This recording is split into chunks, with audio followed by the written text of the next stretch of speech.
Big pass வீட்டில் இருந்து நமிதா மாரிமுத்து சில தவிர்க்க முடியாத காரணங்கள் காரணமாக முதல் வாரத்திலே வெளியேறிட்டாங்க. ஸோ இந்த ஒரு விஷயம் ரசிகர்கள் மத்தியில் ஒரு மிகப்பெரிய அதிர்ச்சிக்குள்ளாச்சு. பிக் பாஸ் வரலாற்றிலேயே பங்கு பெற்ற முதல் திருநங்கை நமிதா மாரிமுத்து தான். அவங்க சமூகத்திற்காக 105 நாட்களும் குரல் கொடுப்பேன் அப்படின்னு சொன்ன அடுத்த நாளே அவங்க வெளியேறியது ஒரு சர்ச்சைக்குள்ளாக தான் இருந்துச்சு. இவங்க உண்மையாகவே மருத்துவ ரீசனுக்காக வெளியேறினாங்களா, இல்லை அப்படின்னா வேறு ஏதாச்சும் ஒரு காரணம் இருக்கா அப்படின்னு சொல்லிட்டு நிறைய பேர் குழம்பி போய் இருக்கிறாங்க.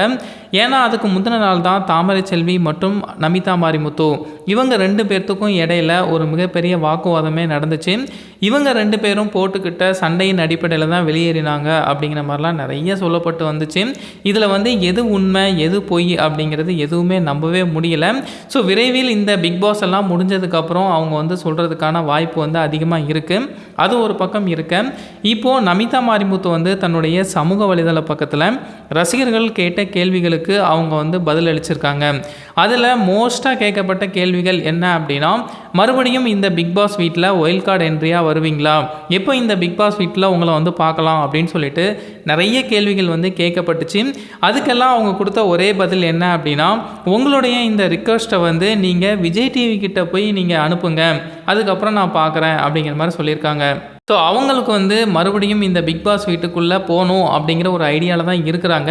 விஜய் டிவி தரப்பில் எந்த விதமான அழைப்பும் வரலையே, நான் எப்படி போவேன் அப்படிங்கிற ஒரு முடிவில் தான் இருக்கிறாங்க. ஸோ ரசிகர்கள் அதிகப்படியான ரிக்வெஸ்ட் வச்சாங்க அப்படின்னா மறுபடியும் அவங்க ஒயில்ட் கார்டு என்ட்ரியாக வர்றதுக்கு அதிகமான வாய்ப்புகள் இருக்குது. நடக்குதா அப்படிங்கிறத நம்ம பொறுத்திருந்து பார்ப்போம். அடுத்து ஒரு நபர் நீங்கள் ஏன் எவிக்ட் ஆகி போயிட்டீங்க அப்படின்னு சொல்லி ஒரு கேள்வியை கேட்டார். இதுக்கு கொஞ்சம் கிண்டலாகவே என்னென்ன சொல்கிறான் பாருங்க அப்படிங்கிற மாதிரிலாம் சொல்லியிருந்தாங்க. ஏன் அப்படின்னா அவங்க இந்த பிக் பாஸ் வீட்டிலேருந்து எவிக்ட் ஆகி போகலை, சில மருத்துவ காரணங்களுக்காக வெளியேறினாங்க அப்படிங்கிறது தான். ஸோ அவர் பார்க்காம அவர் ஒரு கிண்டலாக கேட்டிருந்தார். இவங்களும் அதுக்கு தரமான ஒரு பதிலடியை தான் கொடுத்துருக்குறாங்க. நீங்கள் டைட்டில் வின் பண்ணுவீங்க அப்படின்னு நாங்கள் நினச்சோம், ஆனால் இப்படி கொஞ்ச நாள்லேயே நீங்கள் இந்த பிக் பாஸ் வீட்டில் விட்டு வெளியே போயிட்டீங்களே அப்படின்னு சொல்லி ஒரு நபர் கேட்டிருந்தார். உங்களுடைய அன்பு மட்டும்தான் என்னுடைய வாழ்க்கையில் கிடைச்ச ஒரு பிக்கெஸ்ட் டைட்டிலாக நான் பார்க்குறேன். அது எனக்கு கிடச்சிருச்சு, அதுவே எனக்கு போதும். இந்த பிக் பாஸ் டைட்டில் அப்படிங்கிறதுலாம் நான் எதிர்பார்க்கவே இல்லை அப்படிங்கிற மாதிரி சொல்லியிருந்தாங்க. பிரியங்கா மற்றும் பாவனி இவங்களை பற்றி நீங்கள் என்ன நினைக்கிறீங்க அப்படின்னு சொல்லி ஒரு கொஸ்டின் கேட்கும்போது, அதிகப்படியான லாட் ஆஃப் இன்டெலிஜென்ஸ் இருக்கக்கூடிய லவ்லியான 2 பெண்கள் தான் இந்த பிரியங்கா அண்ட் பாவனி அப்படிங்கிற மாதிரி சொல்லியிருக்காங்க. ஸ்ருதியோட எவிக்ஷன் பற்றி நீங்கள் என்ன நினைக்கிறீங்க அப்படின்னு சொல்லி கேட்கும்போது, அவங்க ஒரு ஸ்ட்ராங்கான ஒரு கண்டஸ்டன்ட் தான், நிறைய லவ் அண்ட் சப்போர்ட் அவங்களுக்கு இருக்குது. இந்த எவிக்ஷன் என்னால் ஏற்றுக்கொள்ளவே முடியல. இருந்தாலும் இந்த பிக் பாஸ் அப்படிங்கிறது ஒரு கேம் தான். இதை நம்ம ஒரு விளையாட்டாக தான் பார்க்கணும். எப்போவுமே அந்த வீட்டுக்குள்ளே இருக்க முடியாது. வாரம் வாரம் கண்டிப்பாக ஒருத்தர் வெளியேறி தான் ஆகணும். ஸோ அதனால் இதை ஏற்றுக்கொள்ள முடியாதனாலும் நம்ம ஏற்றுக்கிட்டு தான் ஆகணும் அப்படிங்கிற மாதிரி சொல்லியிருக்காங்க. இமான் அண்ணாச்சி பற்றி அவங்கக்கிட்ட கேட்கும்போது, பெரியப்பா அண்ணாச்சி ஒரு கூலான ஒரு பர்சன், எல்லாருமே எப்போவுமே ஒன்றா இருக்கணும் அப்படின்னு நினைக்கிற ஒரு ஸ்ட்ராங்கான ஒரு பர்சன் அப்படிங்கிற மாதிரி சொல்லியிருக்காங்க. தாமரை செல்வியை பற்றி கேட்கும்போது, அவங்க ரொம்பவே நல்ல மனுஷங்க தான். அவங்களுக்குன்னு சொல்லி ஏதோ இந்த மாதிரி கேம் விளாடணும் அந்த மாதிரி கேம் விளாடணும் அப்படின்னு சொல்லிட்டு எந்த விதமான யுக்தியுமே கிடையாது. ஓப்பனாக சொல்லணும், என்னோட ஒப்பீனியன் சொல்லணும் அப்படின்னா, இந்த பிக் பாஸ் வீட்டில் பங்கேற்கிறதுக்கு தேவையான எலிஜிபிலிட்டி அவங்கக்கிட்ட கிடையாது அப்படின்னு தான் சொல்லுவேன் அப்படின்னு சொல்லியிருக்காங்க. பிக் பாஸ் சீசன் 5ல் ஃபேவரேட் அப்படின்னா நீங்கள் என்ன சொல்லுவீங்க அப்படின்னு கேட்கும்போது, கண்மணி அப்படிங்கிற மாதிரி சொல்லியிருக்காங்க. ஏன்னா இந்த பிக் பாஸ் அந்த லோகோவுக்கு கண்மணி அப்படிங்கிற மாதிரி தான் அவங்க பேர் வச்சுருந்தாங்க. ஸோ அதை சொல்லியிருந்தாங்க.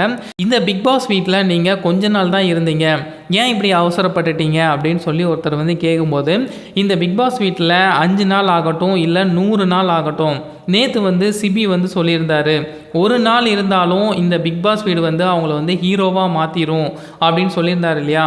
அந்த மாதிரியான ஒரு இது எனக்கு கிடச்சிருக்கு. மக்களுடைய அன்பு எப்போவுமே என்கிட்ட எனக்கு இருக்கும் அப்படிங்கிற மாதிரி சொல்லியிருக்காங்க. தாமரை ரொம்பவே இன்னசென்ட் அப்படிங்கிற மாதிரி சொல்கிறாங்களே, உங்களுடைய கருத்துப்படி உண்மை தான் என்ன அப்படின்னு சொல்லி கேட்கும்போது, உண்மையிலே அவங்க இன்னசென்ட்டாக இருக்கலாம்.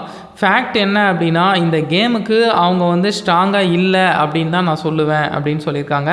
பாவனை பற்றி கேட்கும்போது, பாவனி வந்து எனக்கு வந்து ரொம்பவே இன்ஸ்பைரிங்கான ஒரு பர்சன். எவ்வளவு ஸ்ட்ரகிள் வந்தாலும் துணிஞ்சு அந்த இடத்துல நிற்பாங்க. ஒரு பர்சனாக பிக் பாஸ் சீசன் 5ல் எனக்கு க்ளோஸாக இருந்த ஒரு கண்டஸ்டன்ட் அப்படின்னா அவங்க பாவனி மட்டும்தான் அப்படின்னு சொல்லியிருக்காங்க. பிரியங்கா பற்றி கேட்கும்போது அவங்க வந்து ஒரு பேபி டால் அப்படின்னு சொல்லிட்டு ரொம்பவே கிண்டலாக பதில் சொல்லியிருக்காங்க. ஐக்கி பெரி பற்றி கேட்கும்போது அவங்க வந்து ஒரு ஸ்மார்ட்டான பிளேயர் தான், இருந்தாலும் அவங்கக்கிட்ட இருந்து இன்னும் நிறைய விஷயத்த வந்து நான் எதிர்பார்க்குறேன் அப்படிங்கிற மாதிரி சொல்லியிருக்காங்க. இந்த பிக் பாஸ் சீசன் 5ல் ரொம்பவே டஃப்பான கண்டஸ்டன்ட்னா யார் அப்படின்னு சொல்லி கேட்கும்போது நதியா, அபிநய், ஸ்ருதி, ராஜு, பிரியங்கா இவங்க 5 பேரை வந்து சொல்லியிருந்தாங்க. நதியா வந்து ஆல்ரெடி எவிக்ட் ஆகிட்டாங்க. இன்றைக்கி ஸ்ருதி வந்து எவிக்ட் ஆக போகிறாங்க. மிச்சம் உள்ளதில் அபிநய், ராஜு, பிரியங்கா இவங்க 3 பேர் வந்து ரொம்பவே டஃப்பான கண்டஸ்டன்ட் அப்படிங்கிற மாதிரி சொல்லியிருக்காங்க. பிக் பாஸ் சீசன் 5 டைட்டில் வின்னராக யாராக இருக்கும் அப்படின்னு நினைக்கிறீங்க அப்படின்னு சொல்லி ஒரு கொஷின் வந்து கேட்கும்போது சிபி அல்லனா இசைவாணி இவங்க 2 பேரில் யாராச்சும் ஒருத்தர் தான் டைட்டில் வின் பண்ணுவாங்க, அதுதான் என்னோட ஒப்பீனியனாக இருக்குது அப்படிங்கிறத சொல்லியிருந்தாங்க. ஸ்ருதி பற்றி கேட்கும்போது ஸ்ருதி வந்து ஒரு சோலோ பிளேயர். அவங்களுடைய கான்ஃபிடன்ட் லெவல் வந்து வேறு லெவலில் இருக்கும். அவங்க வந்து ஒரு சூப்பரான ஜென்யூனான ஒரு பிளேயர் இந்த பிக் பாஸ் வீட்டில் அப்படிங்கிற மாதிரி சொல்லியிருக்காங்க. வருண் பற்றி கேட்கும்போது வருணும் ரொம்பவே ஜென்யூனான ஒரு பர்சன் அப்படிங்கிற மாதிரி சொல்லியிருக்காங்க. அக்ஷரா பற்றி கேட்கும்போது அக்ஷரா வந்து இந்த கேமை வந்து சூப்பராக விளையாடிட்டு இருக்கிறாங்க. முதல்ல வந்து அவங்களுடைய முகத்திரை என்ன அப்படிங்கிறது தெரியாமல் இருந்துச்சு. கமல்ஹாசன் சார் வந்து ஒரு சில விஷயங்கள் வந்து சொல்ல ஆரம்பித்ததுமே அவங்களுடைய கேமை வந்து அவங்க விளையாட ஆரம்பிச்சிட்டாங்க. அவங்களுக்குன்னு சொல்லி ஒரு தனி யுக்தி வந்து இருக்குது. இப்போ வரக்கூடிய அந்த எபிசோடெலாம் பார்க்கும்போது அவங்களுடைய முகம் வந்து ஸ்க்ரீனில் அதிக நேரம் வந்து தெரிய ஆரம்பிக்குது. ஸோ அவங்களுக்குன்னு சொல்லி நிறைய ரசிகர்கள் வந்து உருவாகியிருக்காங்க அப்படிங்கிற மாதிரி சொல்லியிருக்காங்க. அபிஷேக் பற்றி கேட்கும்போது அபிஷேக் வந்து அவர் வந்து வெளியில் வந்து இன்டர்வியூ வந்து கொடுத்துட்டாரு. அதிலே நிறைய விஷயங்கள் சொல்லிட்டாரு. அவரை பற்றி சொல்கிறதுக்கு எதுவும் இல்லை அப்படிங்கிற மாதிரி சொல்லிட்டாங்க. இந்த பிக் பாஸ் வீட்டில் நமிதா மாரிமுத்து 5 நாட்கள் இருந்தாலும் அதிகப்படியான ரசிகர்களை வாங்கியிருக்காங்க அப்படின்னு தான் சொல்லணும். நிறைய பேர் வந்து இன்னும் இந்த பிக் பாஸ் வீட்டில் நீங்கள் ஒயில்ட் கார்டு என்ட்ரியாக உள்ளே வரணும் அப்படின்னு சொல்லிட்டு நிறைய பேர் வந்து சொல்லிக்கிட்டு தான் இருக்கிறாங்க. மறுபடியும் நமிதா மாரிமுத்து வந்து இந்த பிக் பாஸ் வீட்டுக்குள்ளே ஒயில்ட் கார்டு என்ட்ரியாக வருவாங்களா அப்படிங்கிறத நம்ம பொறுத்திருந்து தான் பார்க்கணும். நமிதா மாரிமுத்து மறுபடியும் இந்த பிக் பாஸ் வீட்டுக்குள்ளே வந்தாங்க அப்படின்னா அவங்கள விட ஒரு டஃப்பான கண்டஸ்டன்ட் வந்து யாருமே இருக்க முடியாது அப்படின்னு தான் சொல்லணும். ஸோ அவங்களுடைய சமூகத்துக்காக நிறைய விஷயங்களை வந்து நான் கேட்பேன் அப்படின்லாம் சொல்லியிருந்தாங்க. இருந்தாலும் அவங்களுடைய சமூகத்தின்படி இது வந்து ஒரு மிகப்பெரிய ஏமாற்றமாக தான் இருக்கு. அவங்க வந்து மறுபடியும் இந்த பிக் பாஸ் வீட்டுக்குள்ளே வரணும், நிறைய கேள்விகள் வந்து கேட்கணும் அப்படிங்கிறது தான் நிறைய ரசிகர்களுடைய எதிர்பார்ப்பாக இருக்குது. ஒயில்ட் கார்டு என்ட்ரியில் அவங்க வருவாங்களா, விஜய் டிவி தரப்புல இருந்து என்ன சொல்ல போகிறாங்க அப்படின்னு சொல்லிட்டு நம்ம பொறுத்திருந்து பார்க்கலாம்.